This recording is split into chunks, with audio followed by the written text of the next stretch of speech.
Imagine a world ruled not by myths, but by real flesh-tearing, bone-crushing giants. For, over 160 million years, dinosaurs basically ran the planet. They really did. But, some were just built different, far deadlier, far more specialized than others. Exactly. And that's what we're digging into today. It's amazing when you stop thinking of them just as ancient animals and start seeing them as, nature's perfect killing machines in some cases. Yeah. This deep dive isn't just about how big or strong they were. It's about, survival, how they dominated. The strategies, the adaptations, it's fascinating stuff. Totally. So our mission today, we want to explore what really made certain dinosaurs the most dangerous. We're talking physical tools, hunting tactics, the whole package. Prepare yourselves, yeah. It's going to be quite a journey into prehistoric danger. Okay, let's kick things off with maybe the most famous predator ever, Tyrannosaurus rex. Everyone knows the name, right? Oh, yeah, the Tyrant King. Yeah. Iconic. But our sources really paint a picture of just how terrifying it was. Yeah. Beyond just being big, what really made T-Rex, T-Rex. Well, the size is definitely part of it. I mean, you're looking at an animal nearly 40 feet long, weighing up to maybe 9 tons. That's huge. 9 tons. Yeah. But it wasn't just bulk, that bite. The sources talk about a bone-crushing bite. We think it could probably shatter a modern car. Shatter a car. Seriously? Seriously, which suggests it was built to take down big prey fast. Yeah. Minimize the struggle, Right. And the sources also stress its senses. Vision, supposedly better than a hawk's. And a nose that could smell things miles away. Exactly. And that combination is crucial. It wasn't just a brute. It had the size, the power, and these incredibly sharp senses. You could find you, track you. Pretty much anywhere in its territory it could lock onto prey, and, there wasn't much chance after that. Less a hunter, more like a Terminator, as the source material puts it. A prehistoric Terminator. Okay, wow. Let's shift gears completely now. From the king of bite force to something really strange. The Therizinosaurus. Yes, this one's a curveball. It looks so odd, almost comical in reconstruction sometimes. What's the story here? How is this thing dangerous?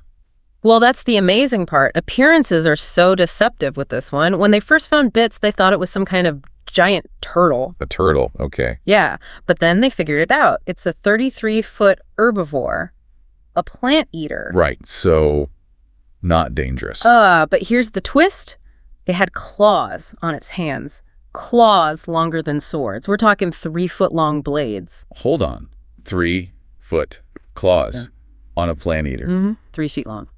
Each. Okay, that's terrifying. Why? What was it doing with those if not hunting? Defense? That's the best guess. I mean, imagine trying to take a bite out of something that could swipe at you with meter-long Ginsu knives. Yeah, no thanks. So even though it ate plants, it was not something you'd want to mess with. Absolutely not. It shows that danger isn't always about offense.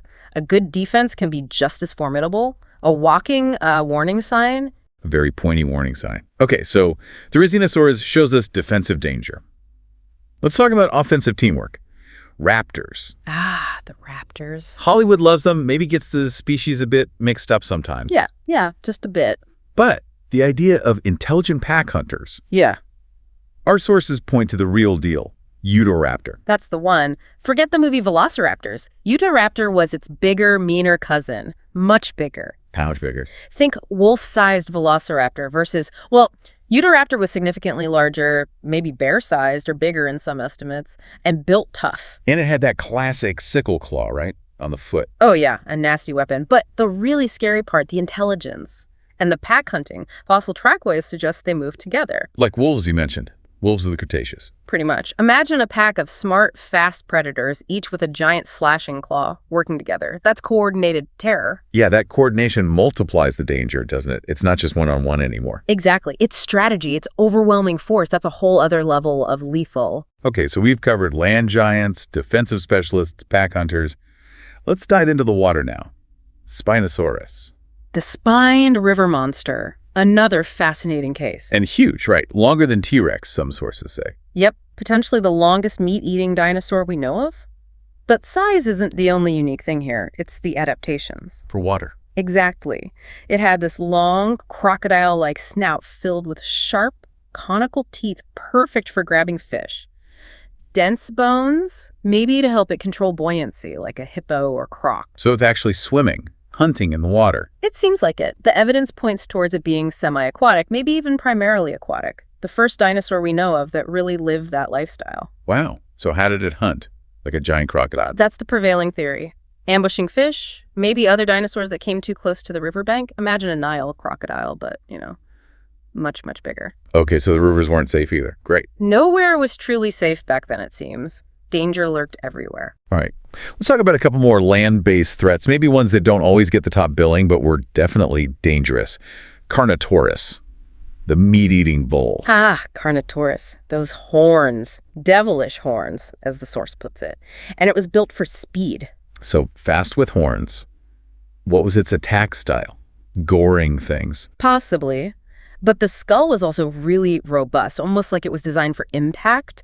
Some think it might have used its head and horns for ramming, maybe high-speed collisions. A charging attack. That's different for a big predator. Very different. Not the usual bite and hold, more like a brute force takedown. And then there's Pachycephalosaurus, the bonehead.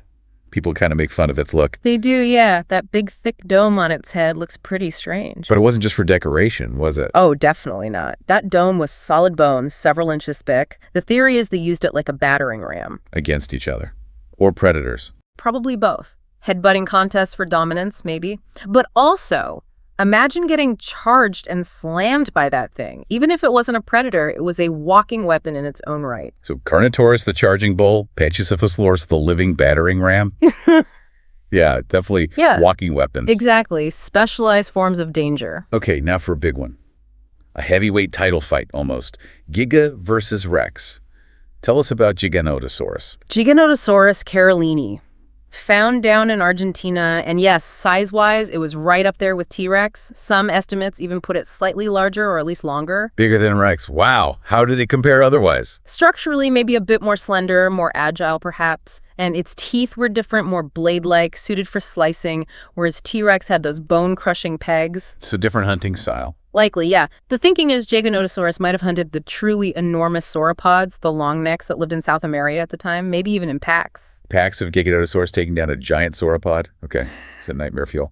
Absolutely. So whether it could beat a T-Rex in a hypothetical fight is kind of irrelevant. It was terrifying in its own ecosystem. Taking down the biggest animals around definitely earns its spot. No argument here. Sheer terror, indeed. Okay, one last arena of danger. We've done land, water. Let's look up. To the skies. Death from above. We're broadening the scope here beyond just dinosaurs, right? To flying reptiles, Quetzalcoatlus. That's right. Quetzalcoatlus wasn't a dinosaur, it was a pterosaur. But what a pterosaur. We're talking about a flying creature with a wingspan potentially as wide as a small airplane or a fighter jet. A fighter jet wingspan on a living creature. It's staggering to think about. The scale is just immense. And it wasn't just gliding around, was it? It was a predator. Oh, absolutely. A top aerial predator. It likely stopped prey from the air, maybe even on the ground. Sometimes it could walk on all fours. What was it eating? Probably smaller dinosaurs, other reptiles, mammals, snatching them up with its long, sharp beak. Imagine something the size of a giraffe, but with wings, swooping down to grab you. Okay, I'm officially terrified of the entire Mesozoic era now. Land, water, air. No escape. Pretty much. It really underscores how diverse and comprehensively dangerous that world could be. Every niche had its apex predator. So let's wrap this up. We've gone through quite the rogues gallery of prehistoric danger. T-Rex, Therizinosaurus, the raptors, Spinosaurus, Carnotaurus, Pachy, Giga, Quetzalcoatlus. It's quite a list. And the key thing to remember, right, is that these weren't movie monsters. They were real animals. Real living beings that ruled this planet. Absolutely. Living, breathing creatures sculpted by evolution to survive and dominate in ways that are just awe-inspiring, even if terrifying. Their fossils aren't just bones, they're evidence of nature at its most raw, its most powerful. It's a potent reminder of a completely different Earth. A testament to adaptation and survival. And it makes you wonder, as we keep digging, keep finding new things, what other incredible, maybe even terrifying creatures are still out there, buried beneath our feet. That's the exciting part, isn't it? Paleontology is constantly rewriting the story. Who knows what secrets are still waiting? What discoveries might completely change how we see prehistoric life next? This whole journey, looking at these ancient predators, it just shows dinosaurs might be gone, but their legacy, that power, that survival instinct, right, that's forever.